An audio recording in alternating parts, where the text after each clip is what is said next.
নমস্কাৰ মই পৰেশ মালাকাৰে প্ৰাসংগিক প্ৰশ্নলৈ আপোনালোকক আদৰণি জনাইছোঁ। কালি ভাৰতৰ মুখ্য ন্যায়াধীশ DY চন্দ্ৰচূড়ৰ বাসভৱনত চৰকাৰী অফিচিয়েল তেওঁৰ বাসভৱনত তেওঁ গণেশ চতুৰ্দশী পূজা পাতিছিল আৰু সেই পূজাত ভাৰতৰ প্ৰধানমন্ত্ৰী নৰেন্দ্ৰ মোদী তাত উপস্থিত আছিল। তেওঁক নিশ্চয় তেওঁ নিমন্ত্ৰণ জনাইছিল আৰু তাত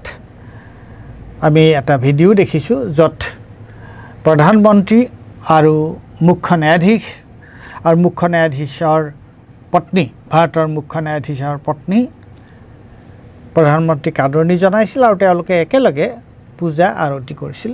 আৰু প্ৰধানমন্ত্ৰীয়ে মহাৰাষ্ট্ৰৰ যিটো জাতীয় পোচাক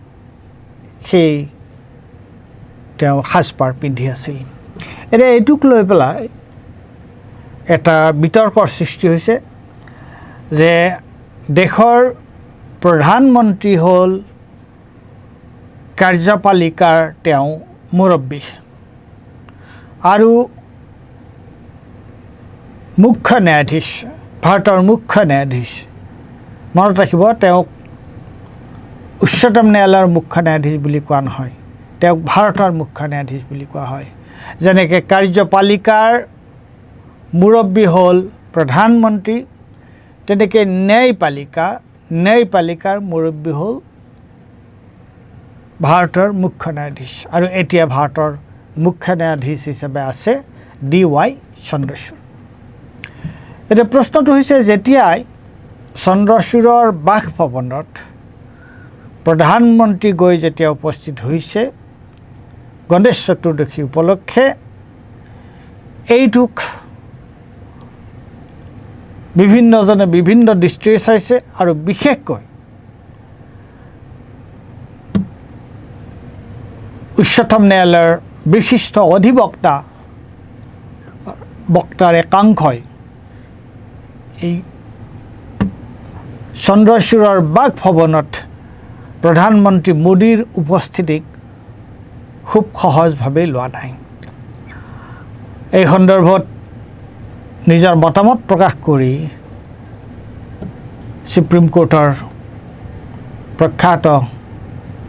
উকিল প্ৰশান্ত ভূষণে কি কৈছে শুনকচোন। তেওঁ কি কৈছে? It is shocking that CJI Chandrachud allowed Modi to visit him at his residence for a private meeting. It sends a very bad signal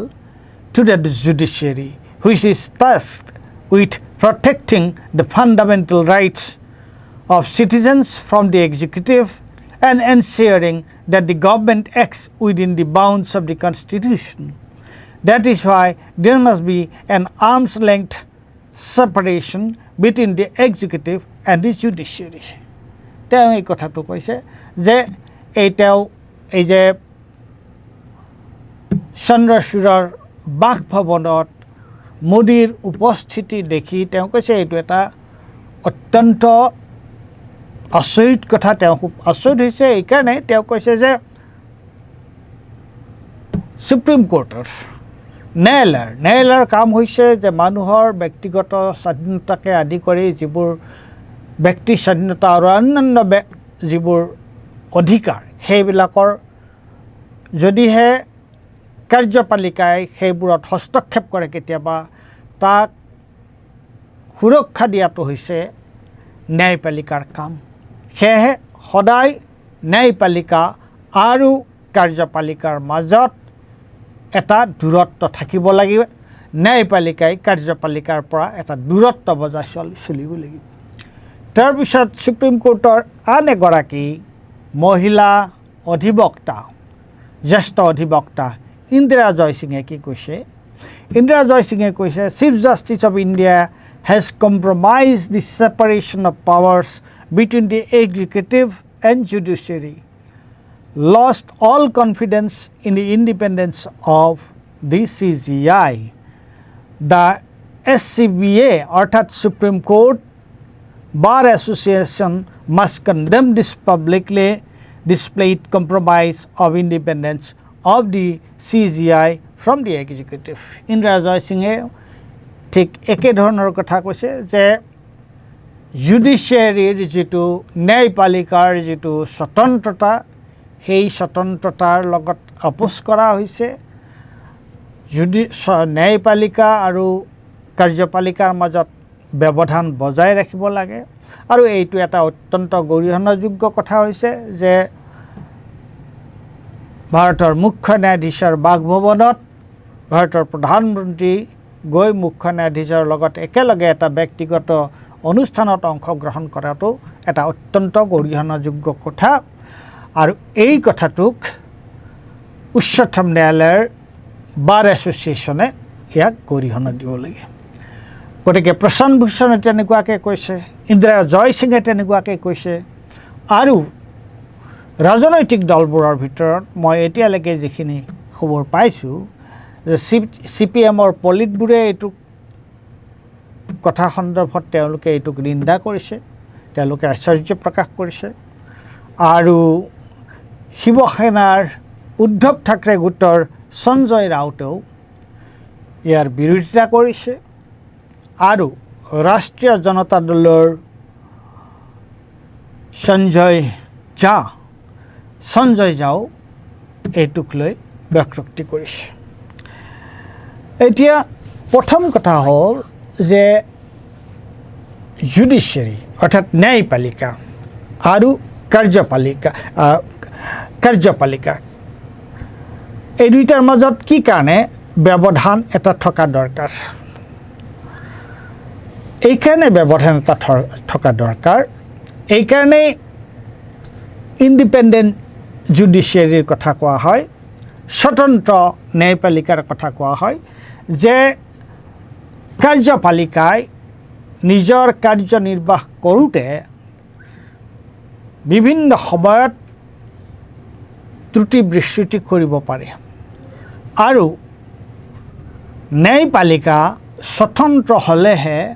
কাৰ্যপালিকাৰ যিটো দোষ ত্ৰুটি আৰু তেওঁলোকৰ যিবোৰ নকৰিবলগীয়া কাম তেওঁলোকে যে কৰে সেইবিলাকক তেওঁলোকে আঙুলিয়াই দিব পাৰে আৰু সেইবোৰ তেওঁলোকে ৰদ কৰিব পাৰে আৰু এতিয়া যদি আমি চাওঁ যে ভাৰতবৰ্ষত বিশেষকৈ সুপ্ৰিম কোৰ্টত বেছিভাগ মোকৰ্দমা চৰকাৰৰ বিৰুদ্ধে ৰাজ্য চৰকাৰ হ'ব পাৰে কেন্দ্ৰ চৰকাৰ হ'ব পাৰে তাৰ মানে চৰকাৰৰ বিৰুদ্ধে মানে কি চৰকাৰৰ বিৰুদ্ধে মানে এইকাৰণে মোকৰ্দমা এটা তালৈ যাব লগা হ'ল এইকাৰণে যে বহু সময়ত কাৰ্যপালিকাই নিজৰ সুযোগত কাম কৰিব বিচাৰে আৰু বিশেষকৈ এতিয়া যিটো অৱস্থা আমি সন্মুখীন হৈছোঁ এতিয়া ভাৰতবৰ্ষত এটা কথা আজি বিশেষকৈ ভাৰতীয় জনতা পাৰ্টীৰ চৰকাৰ শাসনলৈ অহাৰ পিছত বাৰে বাৰে এই কথাটো কোৱা হৈছে যে সাংবিধানিক যিটো প্ৰমূল্য আৰু গণতান্ত্ৰিক অনুষ্ঠানসমূহৰ যিটো স্বতন্ত্ৰতা সেই স্বতন্ত্ৰতাৰ ওপৰত এই চৰকাৰে হস্তক্ষেপ কৰিছে আৰু সাংবিধানিক প্ৰমূল্য সুৰক্ষা দিয়াৰ যিটো কাম বা এই যিটো গণতান্ত্ৰিক অনুষ্ঠানসমূহক তেওঁলোকৰ স্বতন্ত্ৰ ৰক্ষা কৰাৰ যিটো কাম সেই কামটো লাষ্ট যিটো বেষ্টন সেইটো হৈছে ন্যায়পালিকা গতিকে তেনে অৱস্থাত এনেকুৱাকৈ এটা দেশৰ প্ৰধানমন্ত্ৰীজন যিজন কাৰ্যপালিকাৰ মুৰব্বী আৰু দেশৰ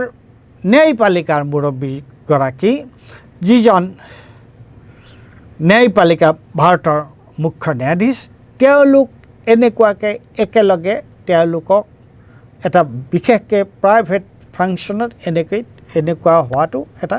সকলোৱে সেইকাৰণে সহজভাৱে লোৱা নাই আৰু ইয়াৰ আগতো তেনেকুৱা কিছুমান নজিৰ আছে যে আমি দেখা পাইছোঁ যেতিয়া ভাৰতৰ ৰঞ্জন গগৈ ভাৰতৰ যেতিয়া মুখ্য ন্যায়াধীশ আছিল তেতিয়াও এবাৰ প্ৰধানমন্ত্ৰীয়ে উচ্চতম ন্যায়ালয়লৈ গৈছিল আৰু মুখ্য ন্যায়াধীশৰ অফিচ তেওঁ ভিজিট কৰিছিল তাৰপিছত আমি গমেই পালোঁ যে ৰঞ্জন গগৈয়ে যিবোৰ চৰকাৰৰ বিৰুদ্ধে যিবোৰ মোকৰ্দমা আছিল সেই মোকৰ্দমাবোৰৰ সন্দৰ্ভত তেওঁৰ ভূমিকাটো সকলোৱে দেখিছে এইটোক লৈ আলোচনা হৈছে তেওঁৰ ভূমিকা যথেষ্ট পৰিমাণে তেওঁৰ ভূমিকা সমালোচনাৰ সন্মুখীন হৈছে আৰু আমি কি দেখা পালোঁ যে ৰঞ্জন গগৈ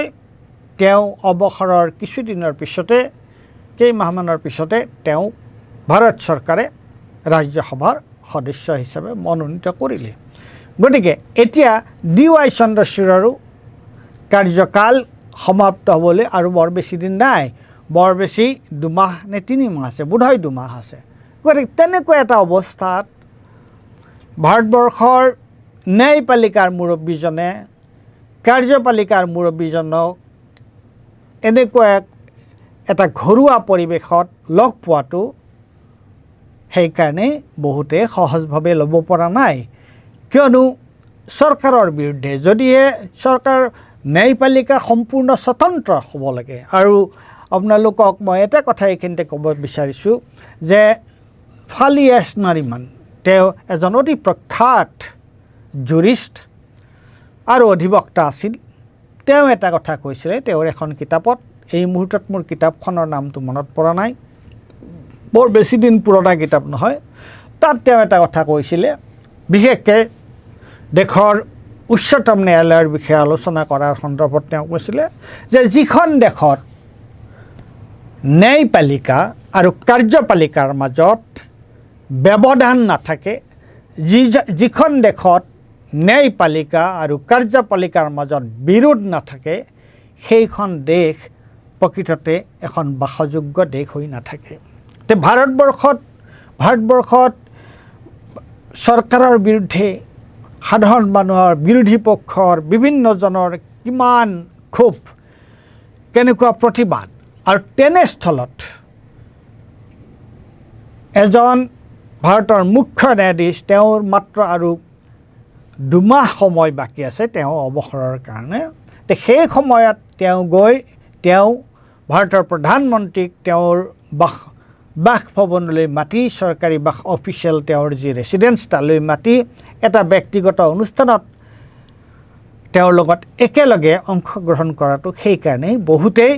সহজভাৱে লোৱা নাই আৰু বহুতে এইটোক মন্তব্য কৰিছে যে এইটো আচলতে জুডিচিয়াৰীৰ ন্যায়পালিকাৰ যিটো স্বতন্ত্ৰতা সেইটোৰ লগত আপোচ কৰা হৈছে যে ভাৰতৰ মুখ্য ন্যায়াধীশে ভাৰতৰ প্ৰধানমন্ত্ৰী নৰেন্দ্ৰ মোদীক তেওঁৰ চৰকাৰী বাসভৱনলৈ নিমন্ত্ৰণ কৰিব নালাগিছিল অফিচিয়েল বাসভৱনলৈ তেওঁ নিমন্ত্ৰণ কৰিব নালাগিছিল আৰু তেওঁলোকৰ মাজত কি কথা সেই সময়খিনিত যিখিনি সময়ত দুয়োগৰাকী ব্যক্তি একেলগে আছিল সেই সময়ত তেখেতসকলৰ মাজত কি কথা বতৰা হৈছিল সেই কথাটো আমি নাজানো কিন্তু সুপ্ৰিম কোৰ্ট উচ্চতম ন্যায়ালয়ৰ যিগৰাকী মুৰব্বী তেওঁ আচলতে এই ধৰণৰ কথাৰ পৰা তেওঁ অলপ আঁতৰি থাকিব লাগে তেওঁ এটা ব্যৱধান এটা বজাই ৰাখিব লাগে সেই কথাটোকেই বহুতে কৈছে আৰু সেইকাৰণে